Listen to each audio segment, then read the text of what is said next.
Moi, je qui beaucoup le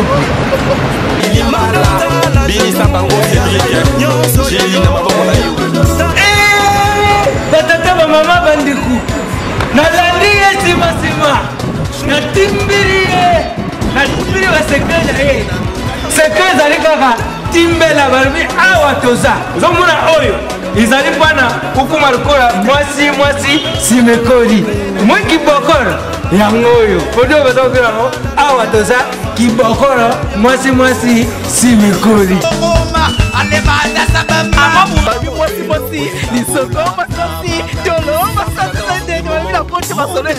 Ma chérie, c'est quoi ça? T'as pris ça là, tous ces kilos là, toutes ces belles fesses là. C'est chez Madame Awatoza, même la vraie, c'est elle la vraie. Tout est à Château Rouge, donc venez voilà. Venir tester ça au bout de quelques temps. Ça marche. Aïe. Le suppositoire, il se met à avoir rectal. D'accord, un tous les soirs pendant 30 jours. Poitrine, place au guinée, Malubi veut du macamutu, au centre qui est au plus à nous autres macas, n'a tout ça, solution marambutu, on va voir ça comme le quoi maki. Ah ouais, toza m'te salakaki, le colalia et zalaboy. Ah ouais, toza, n'imte salaka, ma ville nanga. Voici le produit magique, le miracle en lui-même. Awatoza Simekoli. Ça grossit les fesses, les seins, toutes les filles. En moins d'un mois, vous avez les résultats. Tanti, comment ça va c'est que la télé comment moi ça va pas comment beaucoup la bouille s'il vous plaît. Awatoza zani. Ba biso ki binoza pour ça bataille netika ngai boy kaka.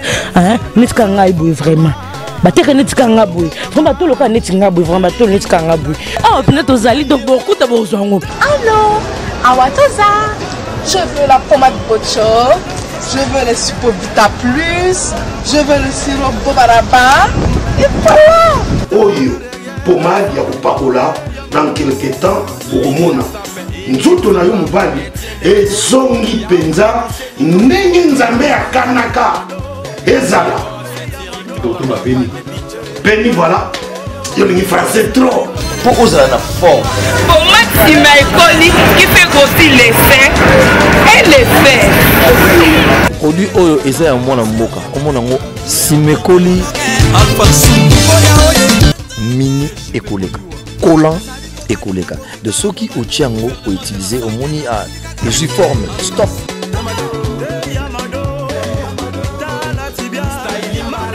Quand nous vous présentons notre produit, c'est vert à l'intérieur. C'est vraiment naturel.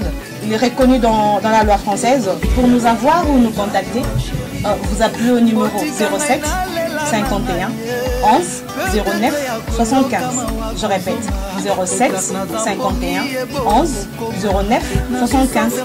Ou encore, nous avons notre site illégal qui est là, www.1-6plus.fr.